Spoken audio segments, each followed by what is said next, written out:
This will be my final video on the Chinese version for now. Sadly, I can't properly play on it. I really wanted to, but I keep disconnecting. But I wanted to compare the Chinese version to the global version. Features I would really like to see, what is different, and also features that I really don't like or too much that I hope we don't get at the same time. First up again, we have this cool walkable hub where you can do like daily quests, you can, be with your friends, you have your Pokemon next to you, and there's certain events as well that take place right here. There was like a Blastoise event where you have to like here, water for example, these plants, and then you have to pick them up later for a event. You also can choose one Pokemon to walk next to you. For example, I have Pikachu right now, but I can also choose Serena.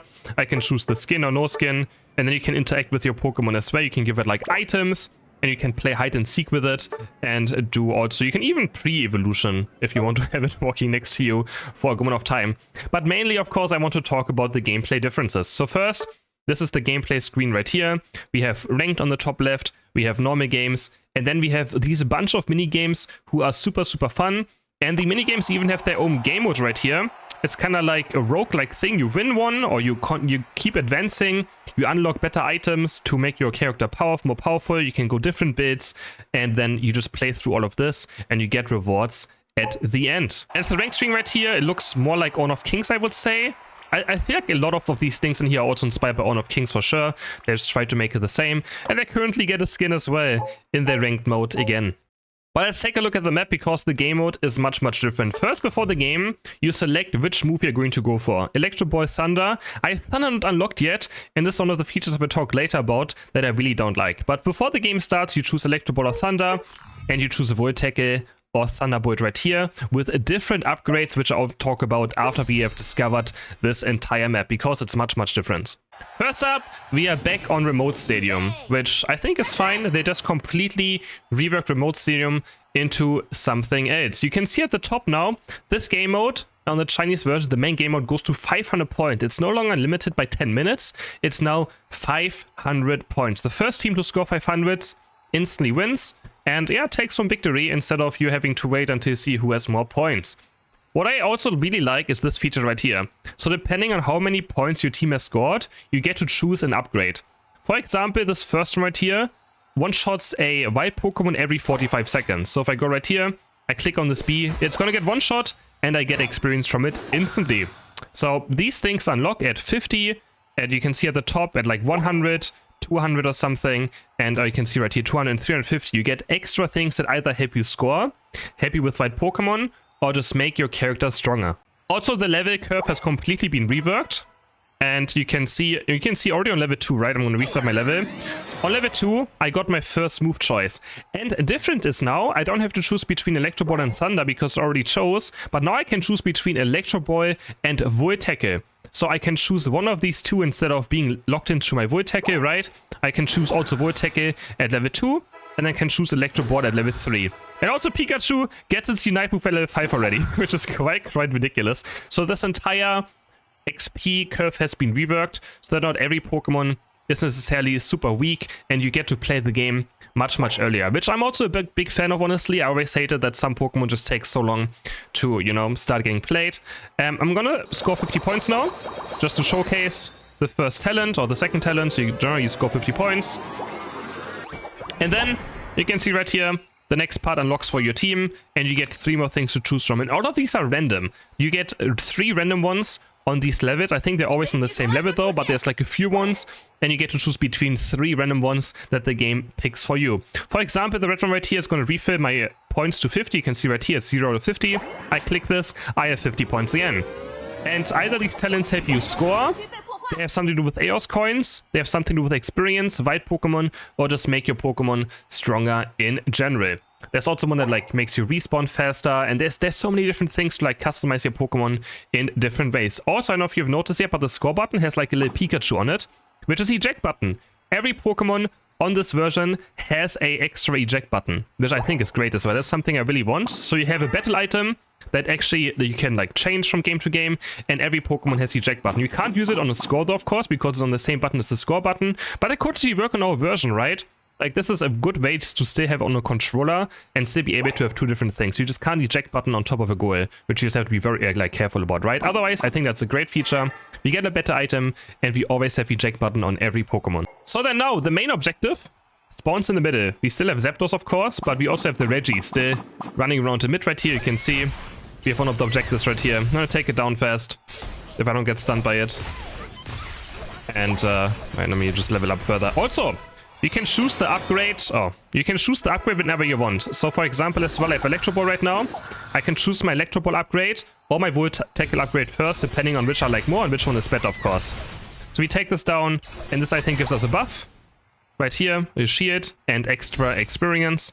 And then there's also Regieleki, which again still pushes.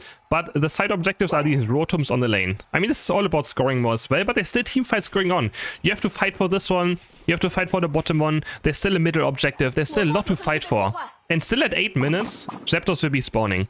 But Zapdos is no longer an instant score. The moment you take Zapdos, it's like a Regieleki. It will walk towards the top or bot path that has still like the least goals destroyed, and it's going to start walking down that lane, and once it goes to a goal, it's going to start an attack, and the attack has a shield. If you break the shield, Zapdos will not activate the goal and you cannot score on it. A few seconds later we cast it again, but the enemies have a chance of defending it, and once Zapdos is gone, the next Zapdos will already spawn in like 30 seconds to a minute. I didn't quite play that many games yet to really know, but Zapdos is going to keep on respawning until one team has scored enough points. Also, I can't quite find the option right now, but on this version you can, which is very good for mobile players, you can change all the icons around. You can move your attack icon wherever you want to, you can move your first move icon wherever you want to. Just like in any other mobile game that is a MOBA, you can actually move your icons on the screen to wherever you want to be, you know, to fit your thumb and stuff and to be better reachable. But let's talk about the plus versions and the way you choose moves. So right here, again, we have Electro Ball and Thunder,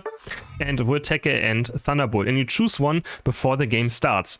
Now what I don't like is, this game makes you unlock them for some reason. So you don't have all of this unlocked. The moment you buy Pikachu, you have to grind to unlock Thunder. Right now, for example, right here, you need to grind all of this to 2000 to unlock everything, or you get one of these candies. You can see the candies right there, which you unlock from the gacha machine, which I will also showcase in a bit.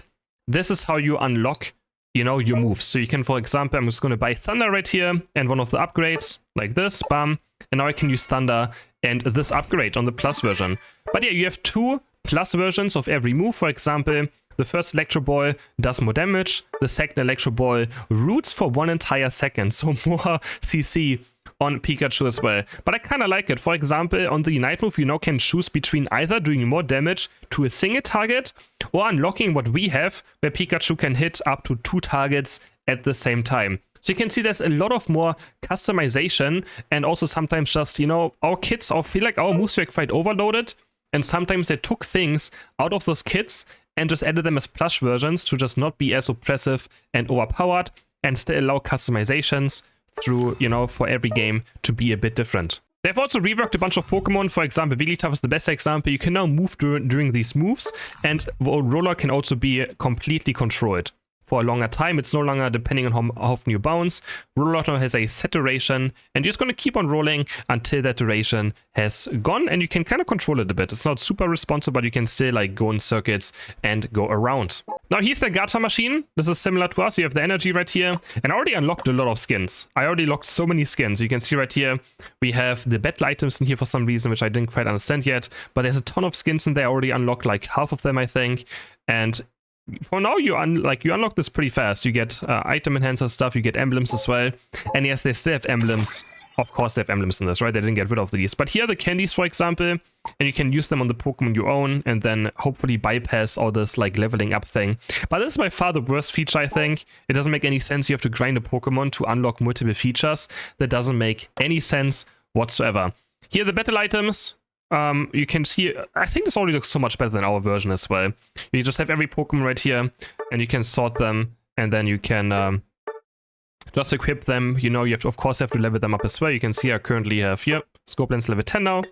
I have Muscle Band level 10, but again, I can't keep on playing right here. This is pretty much the same as we have, and you can still buy these with EOS coins as well. Not EOS coins, you can still buy them with gold as well, but you also get them out of the gacha machine, right here, out of the random thing, which you get a crazy amount of draws from, you know, at the start of the game. They also have the Sylveon skin now, but it's a bit different. I think they made it a bit easier to maybe achieve. I'm not sure. It doesn't have these like weird loot chests that you have to unlock. You just have to buy the ice pops and then you can unlock it. It's similar to Honor of Kings. This is literally Honor of Kings. I don't understand why they don't do that in our version as well. You get a lot of different rewards as well, and certain things you can unlock, you know, doing this.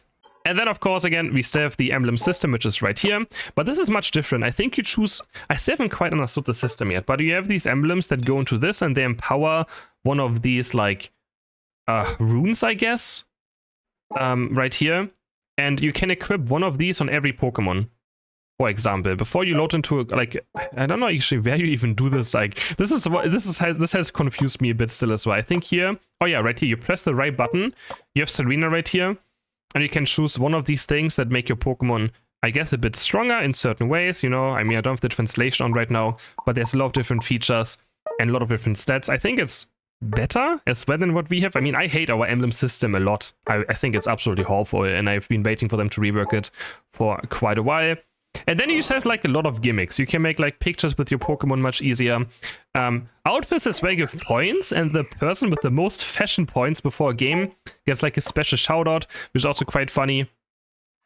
And yeah, currently they have a lot of events going on. If you go right here, there's so many events, so many things you can do. Of course, the game just came out, right? They want you people to play it. And I think this is like the main part. So the only bad thing I really just don't like is you have to grind a Pokemon to like unlock things. That doesn't make any sense to me. Otherwise, I feel like this looks much cleaner, much better. I really do like the 500 game mode. I know a lot of people will not like the 500. They really like the 10-minute game design.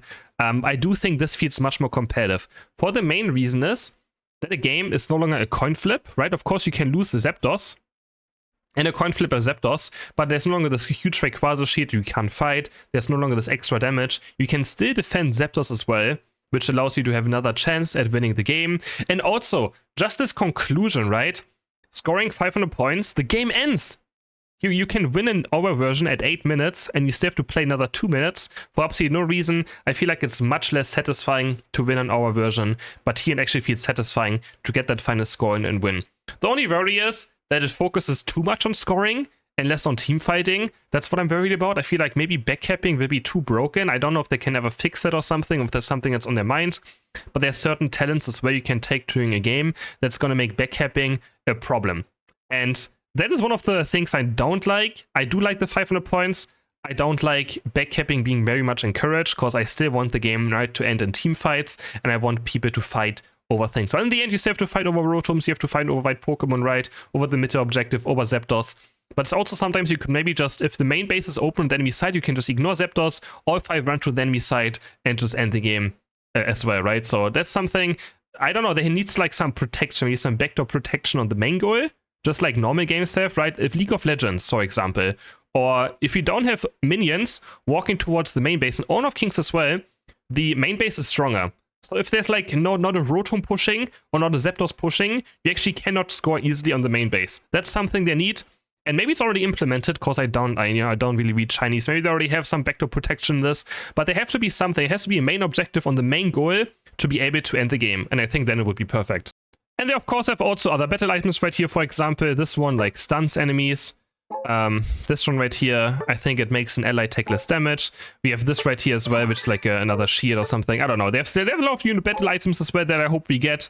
They don't have new health items though, but yeah. Let me know in the comments what you think about this version. I hope you guys enjoyed all these videos on the Chinese version. Look at all these events as well. There's so much going on. Here's this water ring event of Blastoise I talked about. And they have so many events going on right now. It is crazy. I know my game almost crashed maybe. Again, it's very inconsistent sadly sometimes, because I mean, yeah, I'm from Germany. This is of course the Chinese version, so... Oh, suddenly I have music again now. Okay, but I hope you guys enjoyed this video. Let me know in the comments what you think about all of this. I probably forgot some things as well. There's so much to talk about, but I wanted to keep it a bit shorter. And I hope to see you guys in the next video. Bye!